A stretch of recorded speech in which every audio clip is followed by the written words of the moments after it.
السلام علیکم دوستو، ایک ہرے برے جنگل میں دو موٹے تازے بیل رہتے تھے۔ وہ ہمیشہ ایک ساتھ ہی گھومتے پھرتے تھے اور ان کی آپس میں بہت گہری دوستی تھی۔ جنگل کے بادشاہ شیر کے منہ میں اکثر پانی آتا تھا کہ وہ کسی طرح سے ان کو کھا جائے، لیکن اس کا بس نہیں چل رہا تھا، کیونکہ وہ جب بھی ان پر حملہ کرتا تو وہ دونوں مل کر اس کا مقابلہ کرتے اور شیر کو منہ کی کھانی پڑ جاتی اور وہ میدان چھوڑ کر بھاگ جاتا۔ اب شیر کے ذہن میں ایک ترکیب آئی اور وہ سیدھا لومڑی کے پاس گیا اور اس نے جا کر بولا کہ چالاک لومڑی، تم میرا ایک کام کرو، تم کسی طرح سے ان دونوں بیلوں کی آپس میں لڑائی کروا دو تاکہ میں اپنا کام آسانی سے سر انجام دے سکوں۔ دوستو، لومڑی کے منہ میں بھی اکثر پانی آتا تھا کہ وہ کسی طرح سے ان موٹے تازے بیلوں کا گوشت کھائے، لیکن اس کو پتا تھا کہ یہ اس کے بس کی بات نہیں ہے۔ اب لومڑی کو بھی شیر کی ترکیب پسند آئی اور وہ سیدھی ایک بیل کے پاس گئی۔ اس نے جا کر اس کو بولنا شروع کر دیا کہ میں چھپ کر دیکھ رہی تھی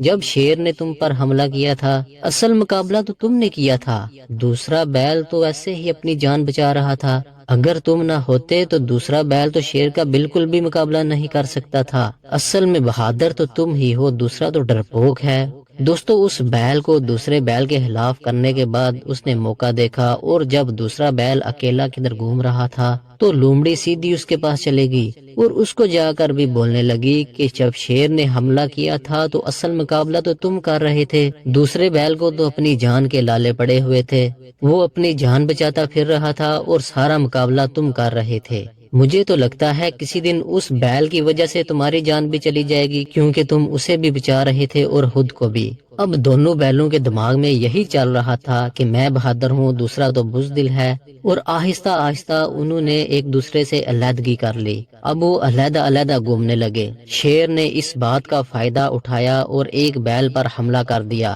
دوسرا بیل دور سے کھڑا دیکھ رہا تھا اور من ہی من میں سوچ رہا تھا کہ لومڑی تو صحیح بول رہی تھی، یہ تو شیر کا مقابلہ نہیں کر سکتا اور میں ہی بہادر تھا، اس کو بھی بچاتا تھا اور خود کو بھی، لیکن اس نے دوسرے بیل کی کوئی مدد نہ کی اور دور ہی کھڑا تماشا دیکھتا رہا۔ شیر نے اس بیل کو چیر پھاڑ دیا اور کھا گیا، اس کا بچا کچا گوشت لومڑی نے بھی آ کر خوب انجوائے کیا۔ دوستو، اب کچھ ہی دن گزرے تھے کہ شیر نے دوسرے بیل پر بھی حملہ کر دیا۔ دوسرا بیل جو خود کو بہادر سمجھ رہا تھا، شیر کے آگے اس کی ایک بھی نہ چلی اور شیر نے اس کو بھی چیر پھاڑ دیا اور کھا گیا، اور لومڑی نے بھی خوب انجوائے کیا۔ دوستو، اس کہانی سے ہمیں ایک تو یہ سبق ملتا ہے کہ اتفاق میں برکت ہے اور کسی کی باتوں پر یقین نہیں کرنا چاہیے۔ اگر کوئی آپ کو کسی دوسرے کے خلاف ورگلا رہا ہے کہ وہ آپ لوگوں کا مقابلہ نہیں کر سکتا، اس لیے اس کی یہ کوشش ہے کہ کسی طرح سے آپ علیحدہ علیحدہ ہو جائیں اور وہ آپ پر حاوی ہو جائے۔ اگر آپ کو ہماری یہ سبق آموز ویڈیو پسند آئی ہے تو اس کو لائک اور شیئر کریں اور ہمارے چینل کو سبسکرائب